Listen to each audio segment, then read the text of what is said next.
Hi YouTube, this is AAA X-Ray and welcome back. This is a new episode about X and Allies, and this time it is about the 1941 edition.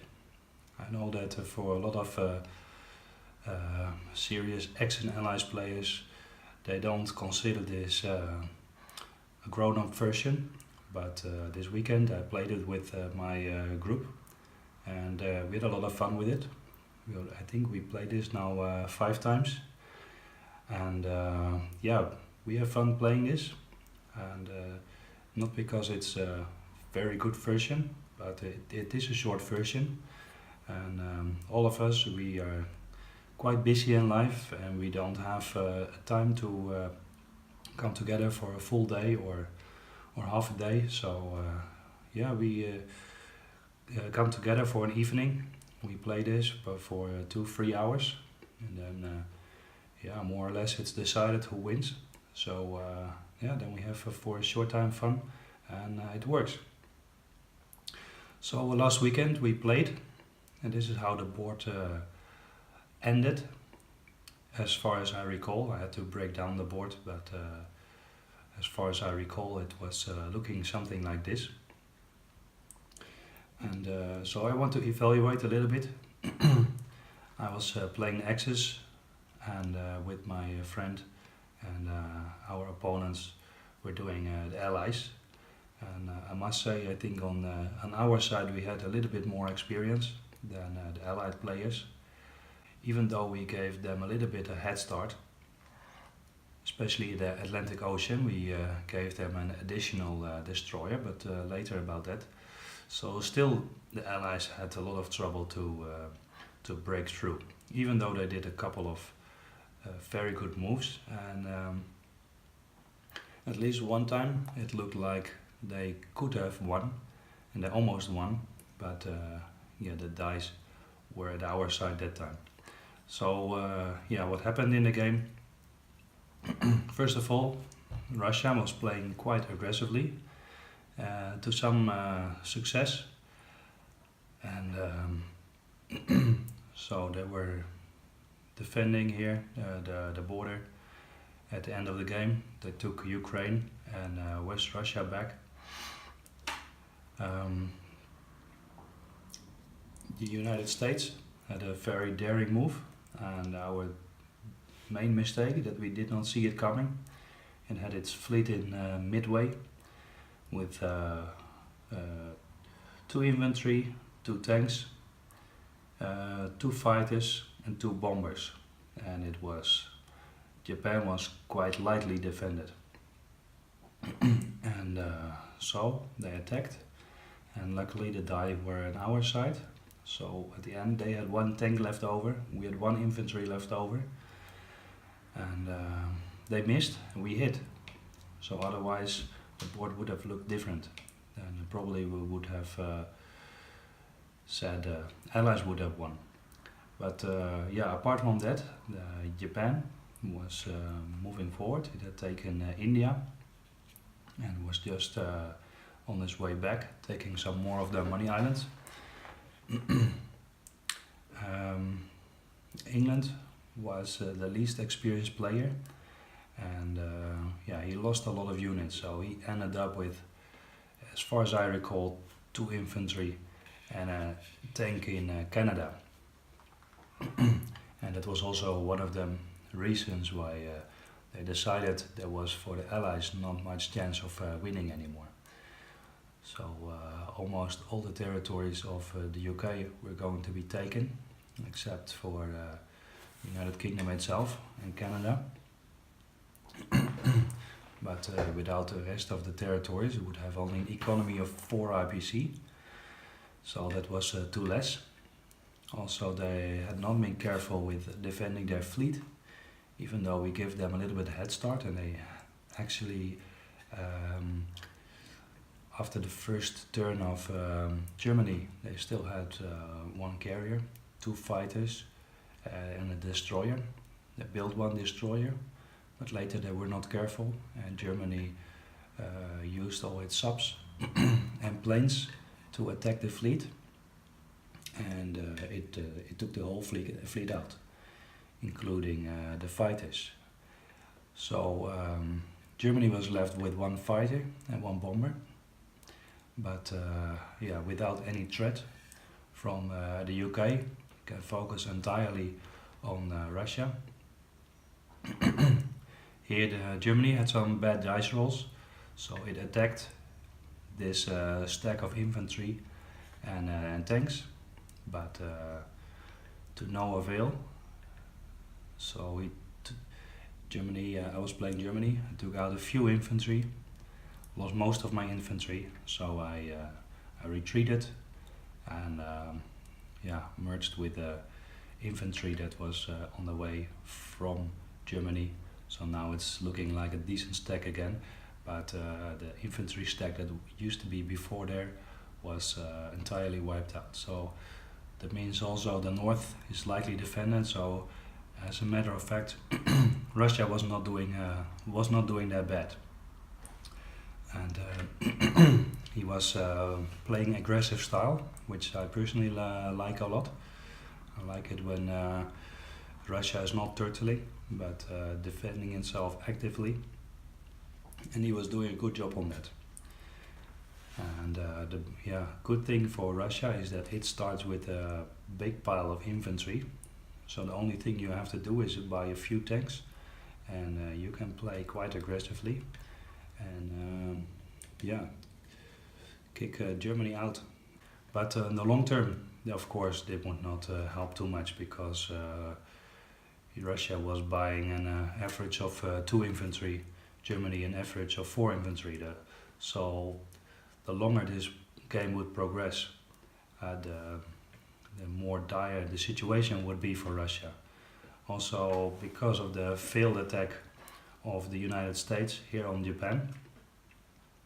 So Japan was moving back, picking up new infantry, but that would take another turn. So by that time Japan would be heavily defended. So it was, they lost too much. They lost 2 fighters, they lost 2 bombers. So to be really a threat for Japan was not going to happen anymore, I guess. So so it looked quite bad at the end for the Allies, though they put up a good fight. But it made me think, what is a good strategy for the Allies? For the Axis, it's quite straightforward. So Germany take out as much of the fleet in the Atlantic and put as much pressure on Russia as it can. Perhaps taking Africa, what it was doing here. Japan coupling up all the money in the area, and then it depends a lot of what is United States doing, what Japan can do. So in this case, the US was entirely focused on Japan, so then Japan is playing defensively, but then of course Germany need to move forward. So I will move the board back as we started, and then go into a few strategies. So this is the starting setup out of box, and so what we did is we made one change, and that is that we added one destroyer in Sea Zone 14. So the reason is that the carrier here alone with the fighter can be attacked here by 2 subs. And so most of the time our experience is that either the first or the second round we hit, then the carrier is gone. Sometimes not even killing one sub. The fighter have to land, but even if you use, for example, this transport, use for example this tank, put it on Gibraltar, even lose immediately the fighter, because then it cannot land anymore. So then in a very simple way, this carrier with fighter is lost without killing anything. So this battleship and this sub can be reached by this battleship and this sub. Is 1-2 spaces. together with some planes, so this can be easily wiped out. So then if we don't change anything, this is probably the only thing left over in the Atlantic Ocean from the UK. So we thought that is, it gives a very bad start for the UK. So if we add this destroyer here, meaning this attack with 2 subs is not that feasible anymore. So it will most likely change the attack. Now, for example, this sub might rather attack this fleet, and maybe this sub will not do anything in the beginning. Then still this fleet is lost, but then this fleet will be the basis for a new fleet for the UK, and it will help to put pressure on Germany. So in that way we try to balance the odds a little bit for the Allies. So now for an opening strategy for Russia. You have a few possibilities. You have a lot of infantry. You have 3 here, 6 here, another 3 here, and even here another 3 in reserve. So that is that's a lot of infantry. That is 18 infantry. You start with Russia.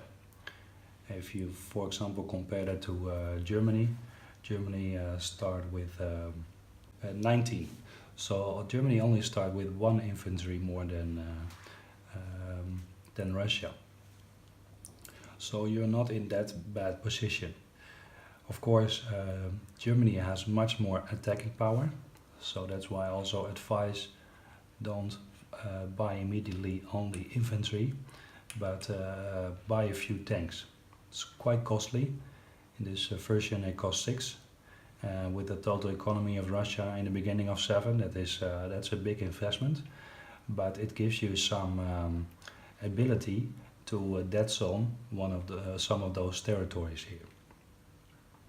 So for an opening, the most conservative opening is just throw everything into West Russia, and then you can decide, for example, to also take Ukraine. You can throw 3 infantry, 2 tanks and a fighter in there. It's a little bit dicey, but it's possible. Be careful though if you retreat to the Caucasus. If things go bad, that's the only way you can retreat. But this transport can also reach here. So whatever is left over here, plus maybe an infantry and a tank, can also reach there. So if you do this, probably it's the best just to go all out and try to take it.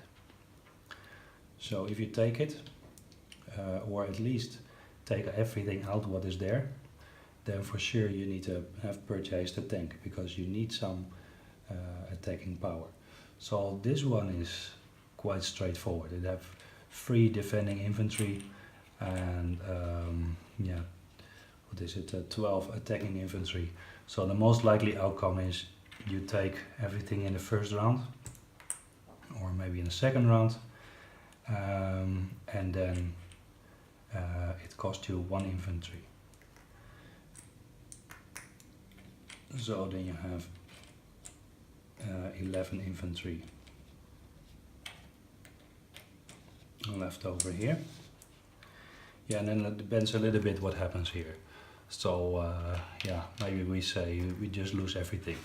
That's possible. You don't take it, but you take out a lot of hardware from Germany. So then Germany is left with only 4 tanks instead of 6 tanks. So then whatever you purchase, it's smart to do it on Russia, not on the Caucasus. Especially if you buy something valuable like a tank, don't put it here. It's just too easy to drop 2 units with this transport here in the Caucasus. So then build it here. And if Germany decides to take it, whatever he puts in there, you take it back with all your infantry and your remaining units. In the meantime, retreat your infantry here. It's not doing any good here. If it stays there, it is candy for the Japanese. They will have to take it out, and you lost your free infantry. It's more valuable if you retreat it. Those territories are worth nothing, so don't care to defend it.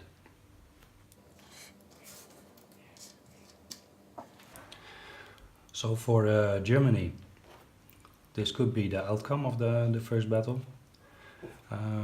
You have a few possibilities. What you must do, in my opinion, is take out this fleet. Because if you don't do it now, it makes it impossible to take out the UK fleet later. You have, for example, this fighter that can join. You have a bomber and a fighter. And what you can also do is you use your bomber and try to take Anglo-Egypt. And then you take 2 infantry from Southern Europe, a tank. This fighter can reach 1, 2, and the bomber can reach 1, 2, 3. Then, of course, you have to take this. With this amount of infantry and tanks, I do not suggest to attack this pile of infantry. Most likely you will lose everything, unless you will commit all your planes, but that, then you cannot attack the fleet there, for example. So what I would do, but maybe you will do differently, is that I will make sure the UK hurts first, and I will build up slowly but surely my offensive against Russia. So another thing is what you have to do is, or can do, is you could attack this with the 2 infantry or 2 subs, but that's not really a battle you are likely to win, or you must be very lucky with your dice. But this one is 50-50 chance you win, and then this one I would just keep here somewhere, maybe put here. There's a small chance he will attack it, but why waste his destroyer there immediately? Depends a lot of what is the outcome here. So the likely outcome, I've been quite a few times unlucky here, that the UK hit 3 times, so I lose all my land units and have nothing. But possibility, of course, is that you do take it. So let's say it happens what happened to me a few times.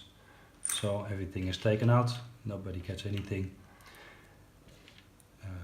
You have to retreat your fighter, bring it back to Southern Europe. This fighter goes here, move the infantry forward. Most of the time this is also 1, but could be outcome is different. Doesn't matter too much. Why actually it matters a bit. If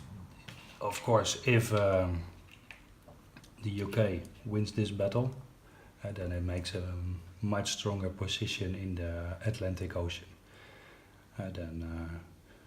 With not too much purchases, the fleet will be very easily defended. I suggest in this battle for the UK, submerge immediately. You will lose your sub anyway if you don't submerge, and whatever you might hit both of those units, but they are wasted anyway. So it's my experience is the best outcome is if you submerge, and whatever is left over from this battle on the UK turn, with everything that is left over, go here and take out the units. So then if, for example, this battleship hits back, take the hit on the sub, and that is much more valuable than when you do it the first time. So then you would probably lose this, and yeah, if you're lucky, you take out the sub. That means you had 2 hits, and otherwise, otherwise you have another sub here remaining. There's 2 fighters can land here. Tank might go here.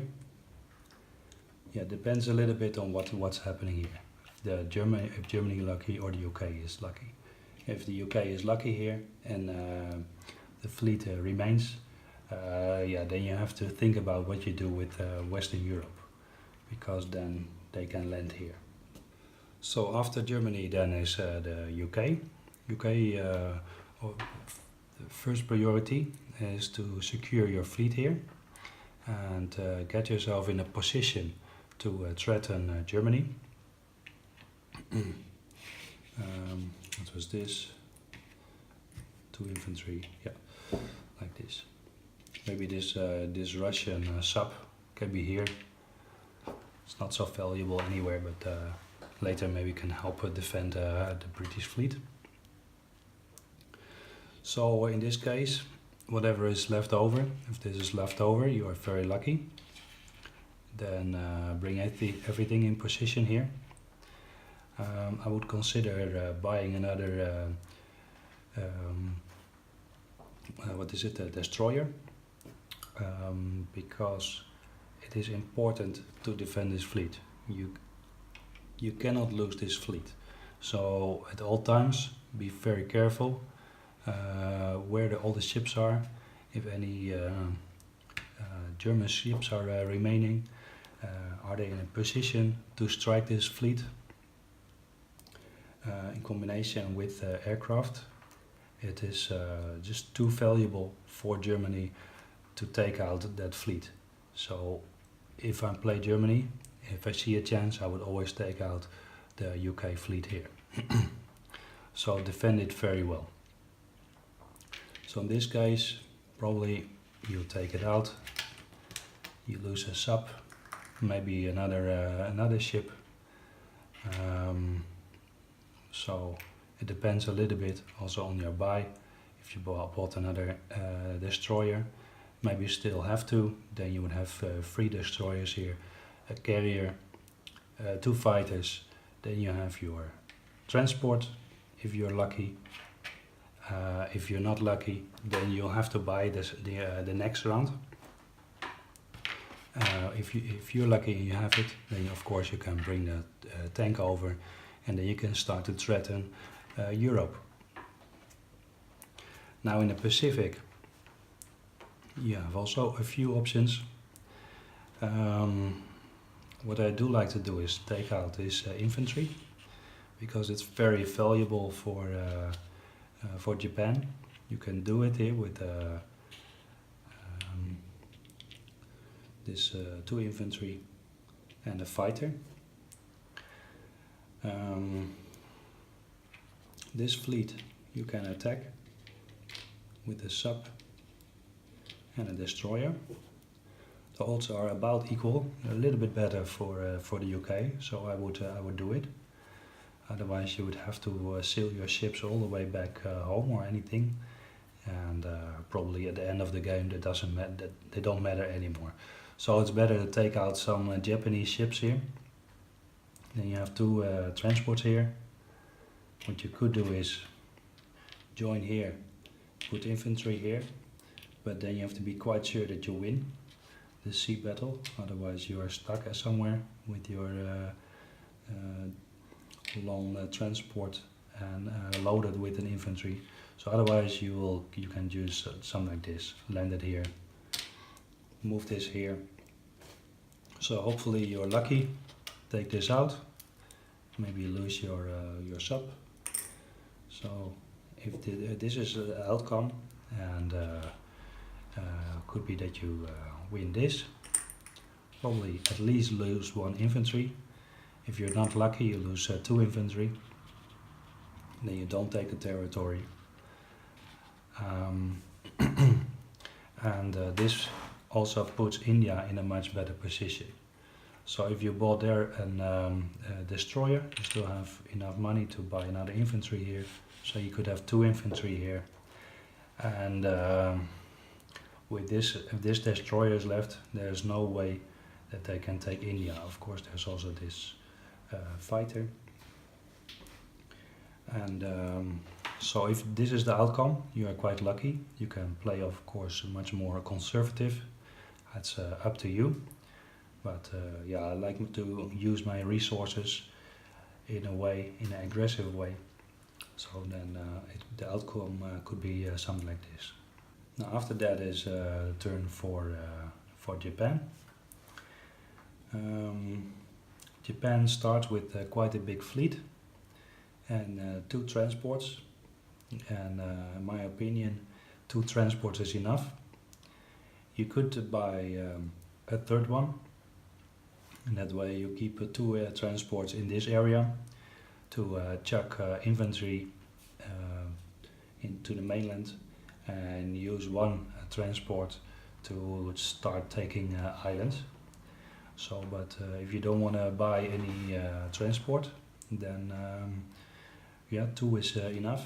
Then you have one transport here to chuck your infantry and units across. So yeah, what will Japan do in this case? What we did last Saturday is we did attack this fleet. I don't know exactly anymore with how much. I think it was just like this, because it's only a single battleship. So with this attack, it has 4 and 2 freeze. Most likely you have it in the first round. And if it hits back, you take the hit on the battleship. We were unlucky because on the way back, the US did attack this fleet with everything it had in reach, including the bomber and the fighter from the eastern United States. And everything that we hit was 1 sub, and they hit everything. So we lost this fleet, but it's not very likely. If they attack it, they should suffer some casualties from that. At least a few planes. Anyway, so this is a likely attack. Then we have, of course, the 2 transports. So in this case, a likely attack would be on this ship, otherwise it remains a threat. And then let's see, for example, take 2 infantry. Let's break that one up.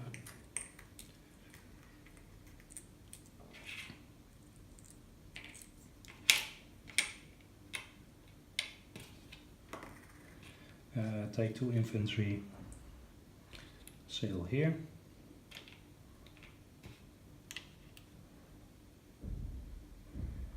And then with the 2 infantry here, attack. You can even pick up here more units.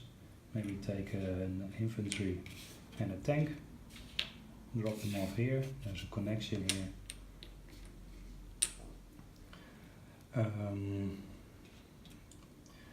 Then you still have this fighter. Maybe what you could do is attack this. Maybe the bomber. Let's see, you also need to support something here. So maybe the bomber support here. So this could be the attack. If you're playing a little bit more conservative, you have the fighter support here, and maybe not do this attack.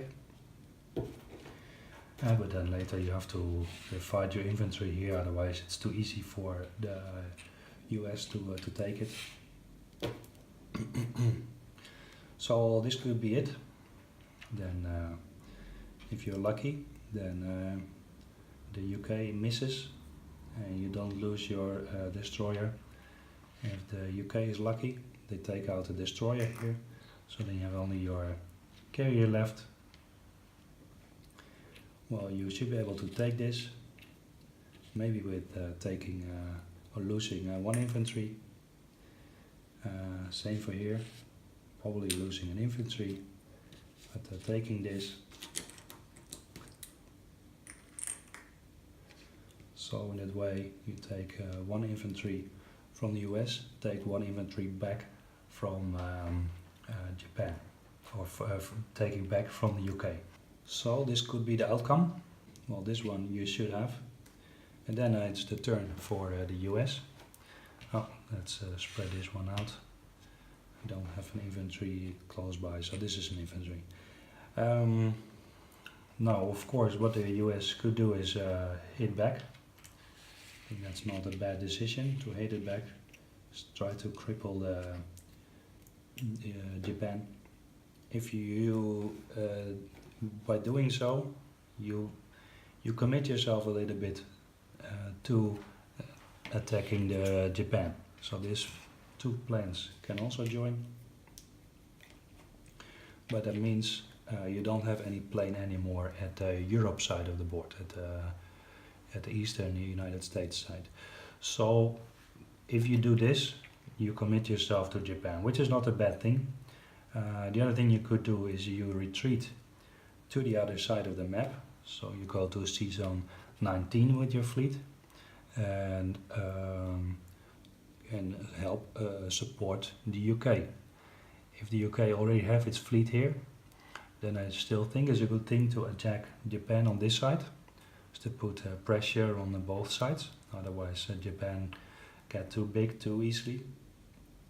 And with a fleet from the UK here, it's quite easy to take territories from Germany, and you force Germany to reinforce countries like Western Europe, which helps Russia, because then less infantry will move to Russia, and Russia probably can survive for a long time there. So in that way you balance the different sides of the board with the allies. So if you attack this, yeah, we had a very bad outcome with US only losing one sub. But if you look at the odds, then yeah, what should it lose? If you need to be quite lucky with the US to win this, and you would take at least a few planes out.